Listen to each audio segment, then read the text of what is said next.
Hello, plant friends. Hope you guys are all doing well and staying happy and healthy out there in real life land.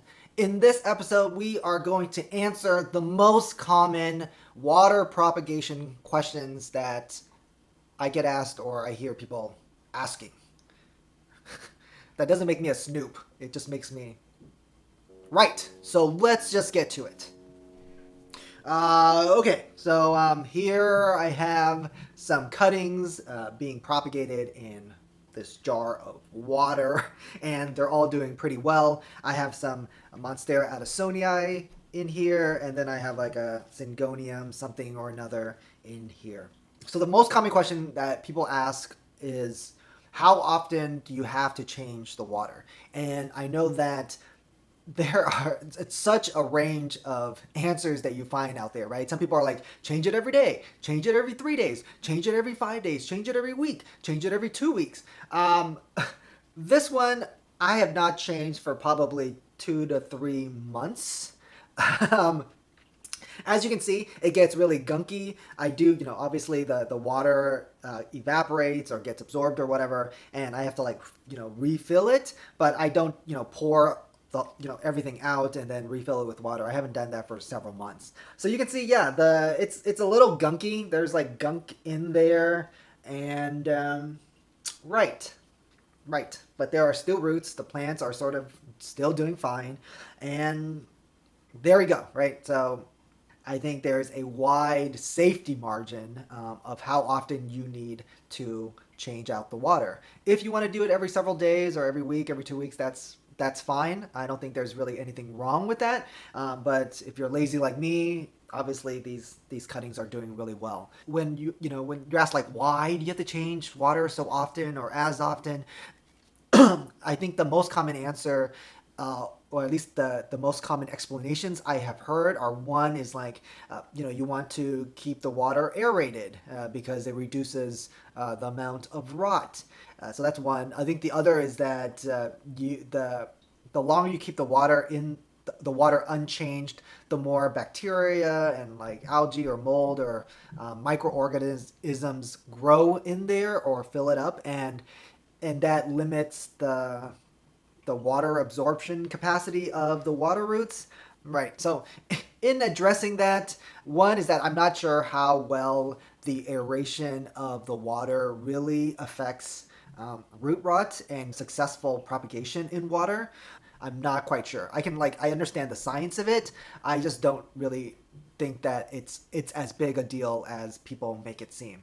As for like the microorganisms and the bacteria, the algae, and all that whatever's growing in here, like you have to block a lot of the roots to prevent it from really not being able to absorb water, right? So I don't think that that's as big of an issue as people make it out to be. Also, I think that there is some advantage to having some gunk in there, right? I think you guys have heard that people who use aquarium water or pond water, their plants grow really, really well. I suspect that there is probably, whatever's growing in here can potentially add some, growth hormones or enzymes or stimulation or whatever to help the plants root more. Yeah, I don't change my water that often, mostly out of laziness, and also I haven't been convinced that changing the water that often is more beneficial than it is harmful. The other thing that people ask is like,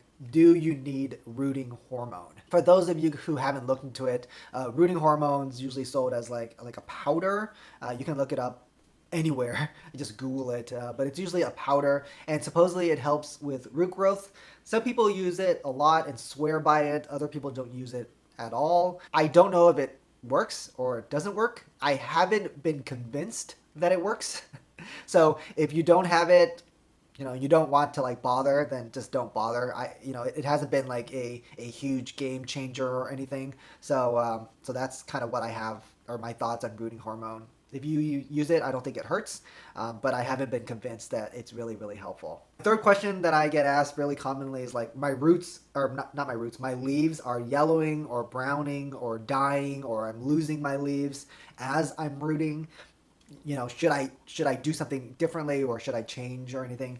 I just think that that's just kind of part of the game. I think that when you're rooting, you focus on the roots. Don't worry so much about the leaves. If you're developing roots, or if the roots are slowly growing or something, or you're slowly getting more roots, then you're doing a great job. Some leaf loss or leaf injury or damage, that's very, very normal. Okay, so when you're rooting, focus on the roots, right? That's kind of where you want to be. The other question is like, how long do I need to root for, right? Or like how long, like I've been rooting this my plant in water or whatever for a month, 2 months, or something like that, and nothing's happened. Root for as long as you need to, right? Like if your plant is not dying, then you just got to keep waiting, right? Like survival is the name of the game, right? Like, right, as long as it's surviving, then just keep waiting. It could be, there are some plants that, you see water roots after like a week, and then there's some plants that it takes like a month or two or three or something like that. So as long as your plant is not dead, just keep waiting, right? It's very variable. When do I move these plants with these water roots to soil, right? I think that's super, super common question. When your plant, the water roots go into soil, some of these roots are going to die, right? These roots they're used to being in water, all the time. And they're used to whatever bacterial flora that's around here, and that's fine. When it goes into soil, some roots will just like rot, and a lot of roots will just dry out, just because, right, it's not constantly in water anymore. I think a good rule is that I would say I always expect about a third of the roots to just die out in the soil. So my rule of thumb is that I expect a third of the water roots to die or disappear, or whatever, in soil when I transition it to soil, right? I usually a third or a half, right? But a third is I think it's a good conservative estimate, right? So when I look at my roots in water, I'm like, okay, if a third of those roots died, am I still comfortable with the amount of roots that are left for this plant, right? Like, am I comfortable with that? If I am, then I'm like, okay, it is time for you to go into soil. Other times I'm like, not. There's not that much. I'm like, oh, if half of you died or a third of you died, I'd be really scared. And in those cases, I just continue leaving it in the water, right? Like these plants have been in water for a long time, and there's their roots are more than enough for me to be comfortable with planting these or transplanting these into soil, but I just haven't done it yet. But that's generally my rule, is that I will say, like, if a third of you died, would I still feel comfortable? And if the answer is yes, then you can do it. If the answer is no, then I recommend you keep your plant in water for a little bit longer. Okay, the last question I get is like, is there anything else that I should do differently in terms of, like lighting or heating or humidity, or basically anything else with the plants that are propagating? And my answer to this is like, in terms of lighting, you don't really need that much light. The roots do not need to be lit, right? Or you don't have to give this thing more light than usual. I think in my setup, I think these guys get a little bit less light than my other plants. I just don't prioritize it as much. So these guys, I don't like I don't give them extra light. And in terms of heat, they are just wherever my other plants are. So these guys don't get extra heat at all. Some people do heating pads. I don't think that hurts. Heat is a big driver and motivator for growth. I'm not sure if it's a big motivator or driver for root development, but I don't think it hurts. Okay, I think that keeping your plants warm and comfortable probably does it more good than harm. The one thing I do recommend that people do that I don't really do is that I tell people that, like, if you're rooting or propagating, especially